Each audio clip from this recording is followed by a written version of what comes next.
Hello दोस्तों, मैं Rohit edu India by Rohit YouTube channel में आप सभी का स्वागत करता हूं। आज हम पढ़ने वाले हैं भारत के तट, घाट एवं तटीय सीमा से संबंधित जो भी हमारे तटीय राज्य हैं एवं भारत की तटीय सीमा से संबंधित हम एक कंटेंट वाइज वीडियो पढ़ चुके हैं।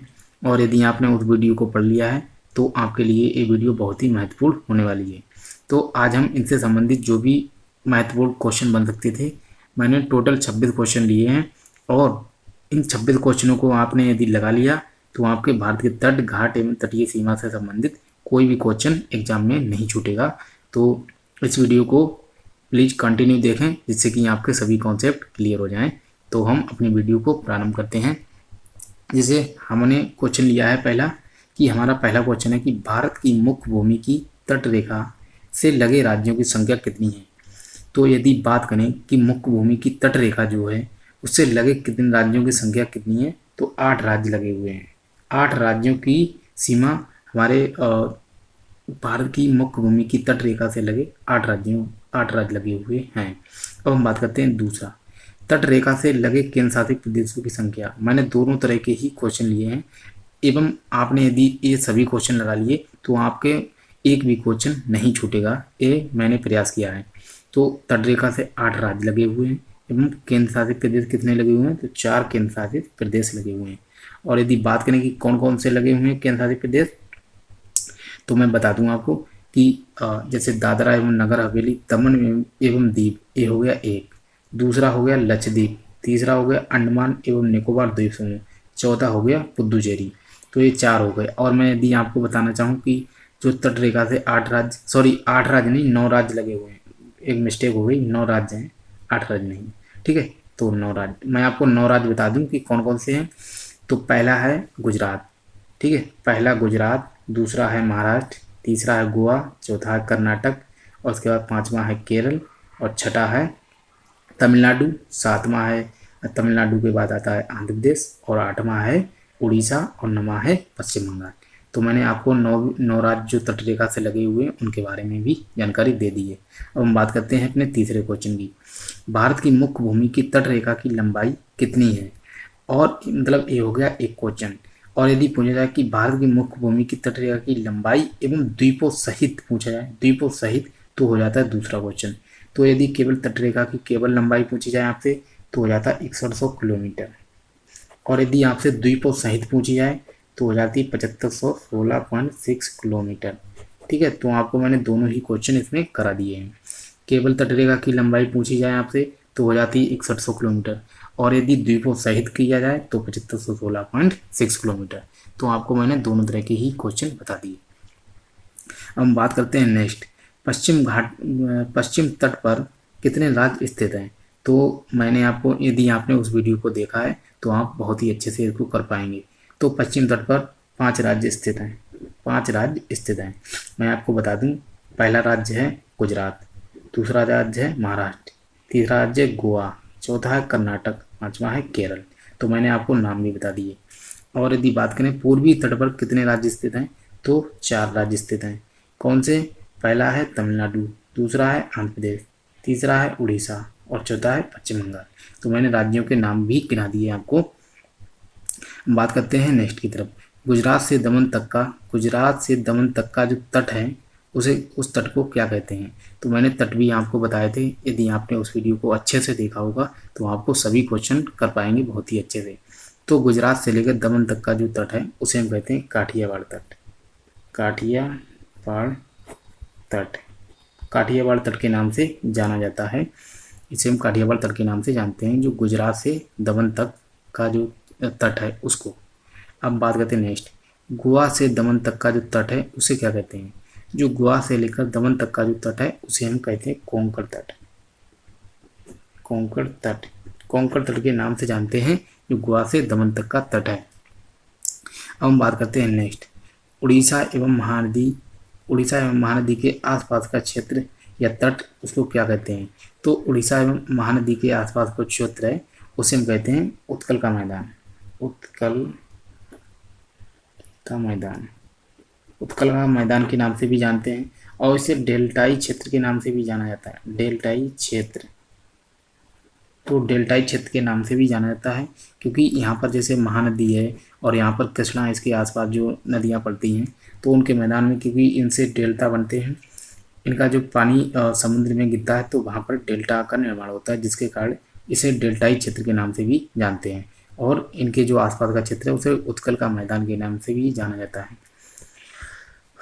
अब हम आगे बढ़ लेते हैं, जिससे हमारा नेक्स्ट क्वेश्चन है कि कर्नाटक से केरल तक का तट क्या कहलाता है।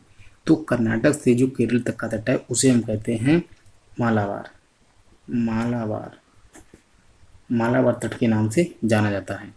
अब हम बढ़ते हैं नेक्स्ट, भारत के किस राज्य की तट रेखा सबसे लंबी एवं सबसे छोटी है। तो मैंने दो क्वेश्चन को एक ही क्वेश्चन में समाहित कर दिया है। पूछा गया कि भारत के किस तट रेखा की सबसे लंबी, मतलब किस राज्य की तट रेखा सबसे लंबी है एवं सबसे छोटी किस राज्य की है।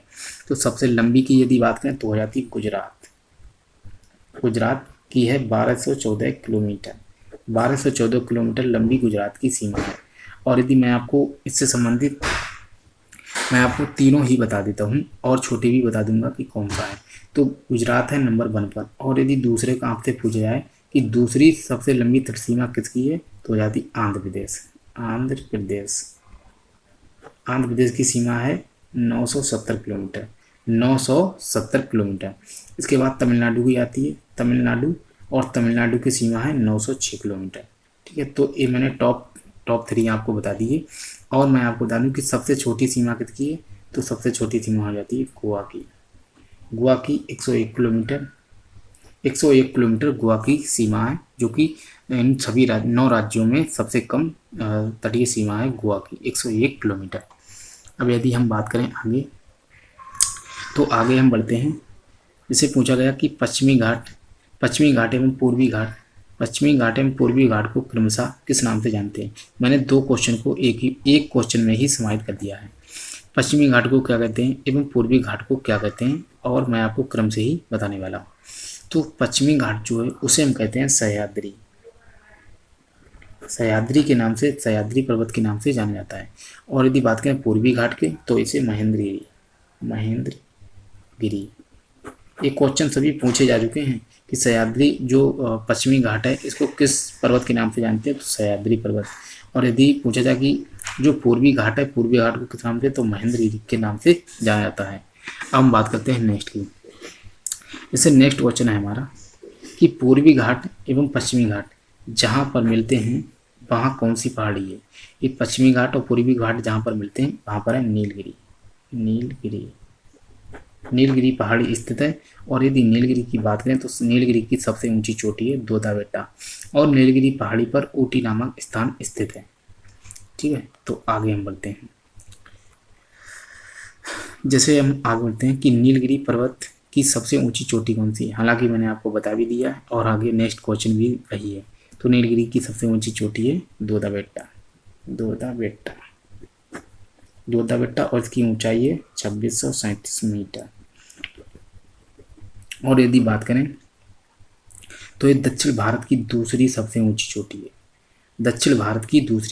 चोटी दोदा बेट्टा, जो कि नीलगिरी पहाड़ी पर स्थित है एवं इसकी ऊंचाई है 2637 मीटर। हम बात करते हैं नेक्स्ट की, पहाड़ियों की रानी किसे कहते हैं। मैंने ऊटी लिखा है आपको समझाने के लिए कि जिस पहाड़ियों की रानी जिसे कहा जाता है उसी स्थान पर स्थित है ऊटी। तो पहाड़ियों की रानी किसे कहते हैं, नीलगिरी को। नीलगिरी पहाड़ी पर स्थित है ऊटी नामक स्थान और नीलगिरी को ही पहाड़ियों की रानी के नाम से जाना जाता है। तो आपके सभी क्वेश्चन को मैं कॉन्सेप्ट को क्लियर करता जा रहा हूँ धीरे धीरे। अब हम बात करते हैं नेक्स्ट। जैसे पूछा गया कि भारत के किस तट से भारत का औसत समुद्र तल नापा जाता है। तो भारत का एक तट, मतलब भारत के जो सभी तट होते हैं उनमें से ऐसा एक तट देखा जाता है जिससे भारत के औसत तल नाप लिया जाता है, तो उसे कहते हैं चेन्नई तट है। इससे हमारे भारत का औसत समुद्र तल नापा जाता है, चेन्नई तट जो कि तमिलनाडु में स्थित है। हम बात करते हैं नेक्स्ट की। हमारा नेक्स्ट क्वेश्चन है सर्वाधिक तटीय अपरदन किससे होता है। आपसे पूछा जाएगा एक क्वेश्चन, हालांकि पूछा जा चुका है कि सर्वाधिक तटीय अपरदन मैंने यहाँ पर कहीं किसी भी क्वेश्चन में इंडिकेट नहीं किया है कि कौन कौन से क्वेश्चन किस पेपर में आए, लेकिन मैं आपको एक बात बता दूं कि ये सभी क्वेश्चन जो हैं कहीं ना कहीं एग्जाम में पूछे जा चुके हैं, सभी के सभी क्वेश्चन। ठीक है, तो आपको लिए ये सभी के सभी बहुत ही महत्वपूर्ण क्वेश्चन हैं। एक क्वेश्चन जो मैंने लिया है, एक क्वेश्चन किसी एग्जाम में पूछा जा चुका है, हालांकि मैंने लिखा नहीं है कि कौन से एग्जाम में पूछे गए हैं। तो क्वेश्चन है कि सर्वाधिक तटीय अपरदन किससे होता है। तो आपको चार ऑप्शन दिए जाएंगे कि लहरों से या सुनामी से, या इस प्रकार से पूछा जाए कि चक्रवात से। तो इस प्रकार से जब पूछा जाए तो आप देना कि सर्वाधिक तटीय अपरदन होता है लहरों से। और यदि इसकी जगह पर दिया हो कि समुद्री लहरों से, तो वो भी ठीक है, क्योंकि लहरें किसकी होती हैं, समुद्र की। तो इस प्रकार से दोनों ही ऑप्शन ठीक होंगे, या तो लहरों से होगा या समुद्री लहरों से। अब हम बढ़ते हैं नेक्स्ट की तरफ। जैसे हमारा नेक्स्ट क्वेश्चन है कि तमिलनाडु एवं आंध्र प्रदेश के तट का क्या नाम है। पूछा जाएगा कि तमिलनाडु एवं आंध्र प्रदेश के तट का क्या नाम है। तो आपका आंसर होना चाहिए तमिलनाडु एवं आंध्र प्रदेश के तट को कहा जाता है कोरोमंडल तट के नाम से जाना जाता है तमिलनाडु एवं आंध्र प्रदेश के तट को। कभी कभार ऐसा होता है कि केवल आपको तमिलनाडु ही दे दिया जाएगा कि तमिलनाडु के तट को क्या कहते हैं, तो भी कोरोमंडल। और पूछा जाएगा कि तमिलनाडु के, जैसे मैं आपको बता दूं कि तमिलनाडु में स्थान है जो तमिलनाडु का सबसे दक्षिणी हिस्सा है, उसे कहते हैं केप कामोरिन या कन्याकुमारी से लेकर आंध्र प्रदेश तक के तट को भी, हालांकि क्वेश्चन बदला जा सकता है लेकिन आंसर रहेगा वही कोरोमंडल तट। ठीक है, तो मैं सारी बातें आपको बताता जाऊंगा। भारत के किस केंद्रशासित प्रदेश की तटरेखा सबसे लंबी है। आपसे पूछा गया है केंद्रशासित प्रदेश। अभी मैंने आपको ऊपर बताया था, जैसे आपको मैंने ऊपर बताया था ये है, तो ये है गुजरात, अर्थात मतलब इसमें पूछा गया कि भारत के किस राज्य की तटरेखा सबसे लंबी है, मतलब यहाँ पर राज्य की बात हो रही है और यहाँ पर केंद्रशासित प्रदेश। तो मैं आपको कोई भी संभावना ऐसी नहीं चाहता जो आपको क्लियर ना हो, तो मैं सभी प्रकार के क्वेश्चन लिए हैं। यदि आपने इस वीडियो को अच्छे से लगा लिए तो आपके सभी कॉन्सेप्ट क्लियर हो जाएंगे। तो यदि आपको ये वीडियो पसंद आ रही है तो इस वीडियो को अभी लाइक करें, जिससे मेरा मोटिवेशन बढ़ता रहे और मैं अच्छी से अच्छी वीडियो आपके लिए लाता रहूँगा, जो कि आपके एग्ज़ाम के लिए बहुत ही हेल्पफुल होंगी। तो प्लीज़ लाइक करें, और यदि चैनल को सब्सक्राइब नहीं किया है तो चैनल को भी सब्सक्राइब कर लें, जिससे कि मैं आपसे जुड़ा रहूं और आप हमारी फैमिली बनते चले जाएं। ठीक है, तो हम बढ़ते हैं। भारत के किस केंद्रशासित प्रदेश की तटरेखा सबसे लंबी है, ये पूछा गया है। तो यदि बात करें कि केंद्रशासित प्रदेश में, तो केंद्रशासित प्रदेश है अंडमान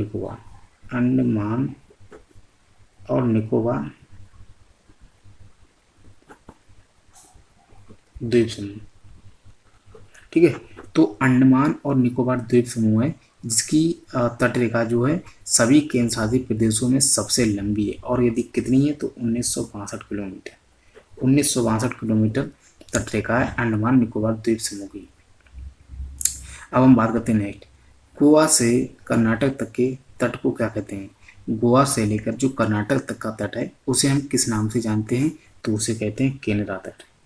केनरा, कभी कभी कनारा भी लिखा होता है, कनारा।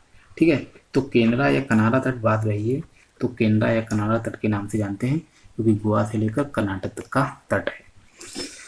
अब हम बात करते हैं नेक्स्ट की, भारत के 3 सबसे लंबी तटरेखा वाले राज्य। हालांकि मैं आपको बता भी चुका हूं, तो आप इस वीडियो को पॉज करें और अपने आप ही गैस करके लिखें। यदि आप अपने आप लिखेंगे तो आपका दिमाग जो है बहुत ही अच्छे से सोचेगा और आपको याद भी रहेंगे कि मैंने कौन कौन से सोचे थे और कहाँ, जो कि ठीक ठाक हैं। अब हम बात करते हैं कि कौन से हैं। इसे भारत के 3 सबसे लंबी तटरेखा वाले राज्य, सबसे पहले आता है गुजरात, इसकी रेखा है 1214 किलोमीटर।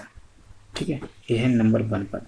नंबर दूसरे पे बात करें तो आता है आंध्र प्रदेश, इसकी रेखा है 970 किलोमीटर, मतलब तट रेखा है, ये है दूसरे नंबर 1। और तीसरे की बात करें तो हो जाता है तमिलनाडु, और इसकी है 906 किलोमीटर। ठीक है, तो ये तीसरे पे आता है, मैंने आपको तीनों ही बता दिए। गुजरात जो कि नंबर 1 पर है, आंध्र प्रदेश जो कि नंबर 2 पर है, और तमिलनाडु जो कि नंबर 3 पर है, और इनकी किलोमीटर मतलब कितनी तटरेखा है तो वो भी मैंने आपको लिख के बता दिया। अब बढ़ते हैं नेक्स्ट। अब मैंने एक क्वेश्चन बनाया है कि निम्नलिखित में तटीय राज्य कौन सा नहीं है। यदि आपने इतने ऊपर से हम पढ़ते चले आए हैं और यदि आपने ये वीडियो ऊपर से कंटिन्यू देखी है और आपने कहीं पर भी स्किप नहीं किया है तो इस क्वेश्चन को आप बहुत ही आसानी से हल कर देंगे, ऐसा मेरा मानना है। तो निम्नलिखित में तटीय राज्य कौन सा नहीं है? तो गोवा हमने पढ़ा है और पश्चिम बंगाल भी हमने पढ़ा है, महाराष्ट्र भी हमने पढ़ा है, लेकिन तेलंगाना हमने कहीं पर भी नहीं पढ़ा है कि तटीय राज्य है। तो इस प्रकार से यही हमारा हो गया आंसर। ठीक है, तो ये बहुत ही इजी है। बात करते हैं नेक्स्ट क्वेश्चन की। तो यदि हम नेक्स्ट क्वेश्चन की बात करें, इनमें पूछा गया कि इनमें कौन सा तटीय केंद्र शासित प्रदेश नहीं है। यदि आपने तटीय, जो मैंने आपको बताया कि कौन कौन से केंद्र शासित प्रदेश तटीय रेखा से लगे हुए हैं, यदि आपने उसे अच्छे से सुना होगा तो आप बहुत ही अच्छे से एक क्वेश्चन कर पाएंगे। पूछा कि लक्षद्वीप है, दादरा एवं नगर हवेली, दमन एवं दीव है, हमने बताया था आपको, और पुदुचेरी ये भी है। तो जब 3 हो गए और 4 ही विकल्प होते हैं तो आप अनुमान लगा सकते हैं। यदि आपने इन तीनों को पढ़ा है तो आप बहुत ही अच्छे से बता सकते हैं कि जम्मू कश्मीर तटीय रेखा से लगा हुआ केंद्र शासित प्रदेश नहीं है, लेकिन यह एक केंद्र शासित प्रदेश है, लेकिन तटीय रेखा से लगा हुआ केंद्र शासित प्रदेश नहीं है। तो यही हमारा हो गया आंसर। हम बात करते हैं नेक्स्ट की। जैसे यदि हम नेक्स्ट की बात करें तो नेक्स्ट में लिखा है कि भारत की प्रादेशिक सीमा कितने समुद्री मील तक होती है। जो मैंने आपको बताया था कि प्रादेशिक सीमा जिसे टेरिटोरियल सी के नाम से भी जानते हैं, और ये होती है भारत की, जैसे मैं आपको ये बता दूं, ये हो गई भारत की आधार रेखा, दोनों तरफ से होती है। तो आधार रेखा से 12 नॉटिकल मील तक, 12 नॉटिकल मील तक होती है, इसे हम कहते हैं प्रादेशिक सीमा। 12 नॉटिकल मील, 12 नॉटिकल मील तक होती है प्रादेशिक जलीय सीमा। और इसमें क्या होता है, इसे हम क्षेत्रीय सागर के नाम से भी जानते हैं, और इसमें भारत को सभी प्रकार के अधिकार प्राप्त होते हैं। नेक्स्ट मैंने लिया है कि भारत का संलग्न क्षेत्र या कॉन्टिजियस जोन इसको कहते हैं अंग्रेजी में, तो कितने नॉटिकल मील तक होता है। जैसे ये हो गई भारत की आधार रेखा, और आधार रेखा से ये दोनों तरफ ही स्थिति होती है, मैं आपको इधर बता देता हूँ। तो 24 नॉटिकल मील, 24 नॉटिकल मील तक होती है भारत का जो संलग्न क्षेत्र है, इसे हम 24 नॉटिकल मील तक मापते हैं। और यदि नॉटिकल मील की बात करूं तो एक नॉटिकल मील में होता है 1.852 किलोमीटर। 1.852 किलोमीटर होता है एक नॉटिकल मील में। तो जो जहाँ पर नॉट लगा होता है, नॉटिकल मील या नॉट मील, ठीक है, तो नॉटिकल मील में हम समुद्री दूरी को मापते हैं। और यदि केवल मील लगा हुआ होता है तो हम इसमें स्थलीय भूमि जो होती है उसकी माप करते हैं। अब हम बात करते हैं इसमें, जैसे मैंने ये है 24 नॉटिकल मील, ठीक है, नॉटिकल मील। अब हम बात करते हैं नेक्स्ट की। जैसे हमारा नेक्स्ट, भारत में अनन्य आर्थिक क्षेत्र इसे कहते हैं एक्सक्लूसिव इकोनॉमिक जोन। इसे हम अंग्रेजी में एक्सक्लूसिव इकोनॉमिक जोन के नाम से भी जानते हैं। अनन्य आर्थिक क्षेत्र इसको अंग्रेजी में कहते हैं। का विस्तार कितने नॉटिकल मील तक होता है, तो इसका होता है आधार रेखा से 200 नॉटिकल मील तक होता है अनन्य आर्थिक क्षेत्र का विस्तार। अब मैं आपको बता दूं, जैसे जो संलग्न क्षेत्र होता है, इसमें पहले बता दूंगा आपको, इसके बाद इसमें भी बताऊंगा। तो संलग्न क्षेत्र जो होता है, इसमें भारत को सभी प्रकार के वित्तीय अधिकार प्राप्त होते हैं, और वित्तीय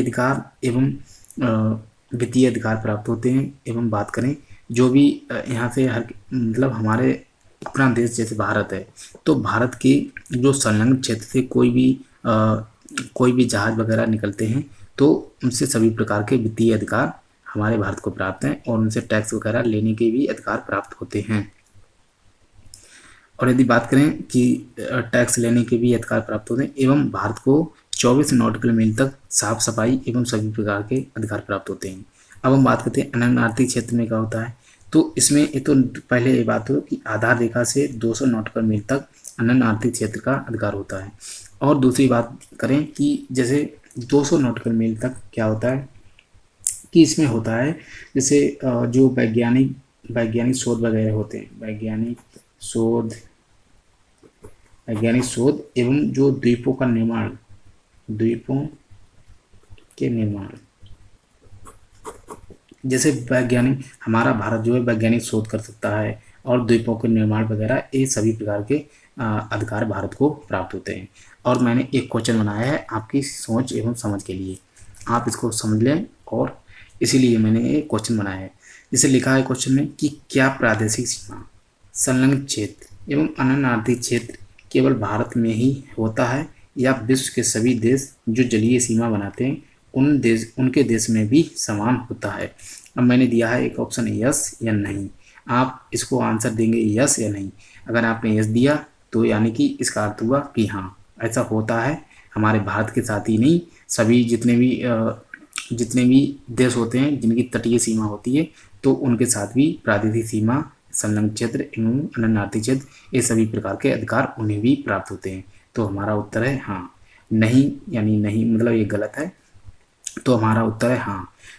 मैं आपको बता दूं कि जितने भी देश होते हैं और यदि उनकी तटीय सीमा होती है तो सभी उनको भारत की तरह ही प्रादेशिक सीमा, संलग्न क्षेत्र, सभी प्रकार के अधिकार प्राप्त होते हैं। तो इस प्रकार से ये जो हमारा भारत के तट, घाट एवं तटीय सीमा से संबंधित हमारा जो चैप्टर था ये बहुत ही महत्वपूर्ण है। और मैं आपको बता दूं, यदि आपने इस वीडियो को पूरा देखा होगा तो आपके सभी कॉन्सेप्ट क्लियर हो गए होंगे। तो आशा करता हूँ कि ये वीडियो आपको पसंद आएगा, और यदि पसंद आया तो इसे लाइक करें और शेयर करें जिससे कि हमारा चैनल बढ़ सके, और इस चैनल को सब्सक्राइब कर लें।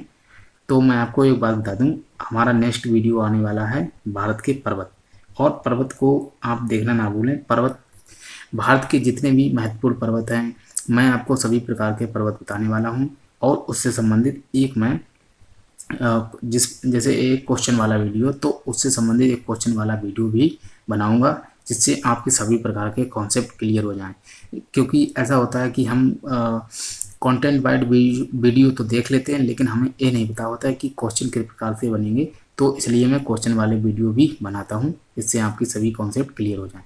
तो मिलते हैं नेक्स्ट वीडियो में, तब तक के लिए जय हिंद, वंदे मातरम।